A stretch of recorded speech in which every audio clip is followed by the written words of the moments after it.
একটা কথা আপনাদের সামনে বলি, আমরা যে জায়গায় আছি এই জায়গাটার নাম দুনিয়া।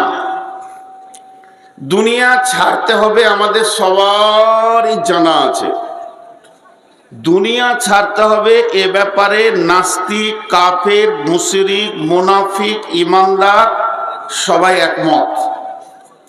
মত পর্যন্ত নাস্তিকরাও মেনে নিয়েছে, মত পর্যন্ত নাস্তিকরাও মেনে নিয়েছে যে হ্যাঁ মরতে হবে, পৃথিবী থেকে যেতে হবে। তাহলে দুনিয়া ছাড়ার ব্যাপারে কোনো এ গ্রুপ বি গ্রুপ নাই।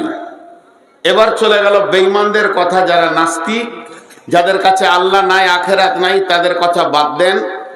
আজকের এই ময়দানে যতগুলি লোক আমরা জমা হয়েছি, ইমানের যদি ঢেরি লেগে না থাকে, অল্প ইমানও আছে বলি বসে আছি। তার মানে আমরা নিশ্চয়ই যতগুলি আছি ইমানদার। ইমানদার যদি না হতাম তো এই জায়গাতে আমরা পৌঁছাতে পারতাম না, আসতে পারতাম না, এখানে সময় দিতে পারতাম না। এখন বহু জায়গায় জুয়ো, তাস, লুডু, দাবা, বেইমানি, গান বাজনা, ফ্রি ফায়ার, ফেসবুক আর কি ইউটিউব আছে, সেগুলোতে সময় কাটাতাম। তো কিছুক্ষণের জন্য যখন বিরতি নিয়ে এখানে এসেছি, তাহলে ইমান আছে। তো ইমান আছে তো আর একটু আগিয়ে যায়। কবরে আযাব আছে, কবরে শান্তি আছে, শাস্তিও আছে, এর উপর আমাদের বিশ্বাস আছে। কবরে যেতে হবে এই ব্যাপারে কোনো গ্রুপ নাই। জাহান্নামীও যাবে, জান্নাতেও যাবে, বেঈমান যাবে, ইমানদার যাবে, নামাজি যাবে, বেনামাজি যাবে, সুদারু যাবে, জুয়ারি যাবে, কাফের যাবে, বেঈমান যাবে, মুশরিক যাবে। যাওয়ার ব্যাপারে দ্বিমত নেই, কিন্তু জান্নাত জাহান্নাম আছে কিনা এ ব্যাপারে দ্বিমত আছে। কবরের পর হাসর, হাসরের ময়দানে উঠতে হবে। সেটা কঠিন দিন, ওই জায়গাটা অতিক্রম করতেই হবে। 50,000 বছরে একটা দিন হবে। ওইটা কি একদিন হবে, না 3 দিন হবে, না 7 দিন হবে? বিভিন্ন রকম মত আছে, কেউ বলেছে 7 দিন, কেউ বলেছে 3 দিন। তো বিশুদ্ধ সূত্রে একদিন কিয়ামত হবে। আর ওই দিনটা কত বড় হবে? পৃথিবীর 50,000 বছরে একটা দিন হবে। সেই দিনটা পুঙ্খানুপুঙ্খানু হিসাব হবে।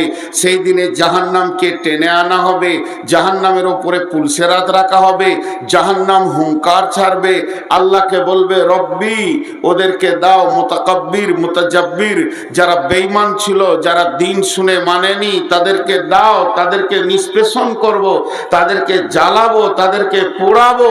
এইভাবে জাহান্নাম কথা বলবে। অনেকগুলি কথা একসঙ্গে বলে নিলাম।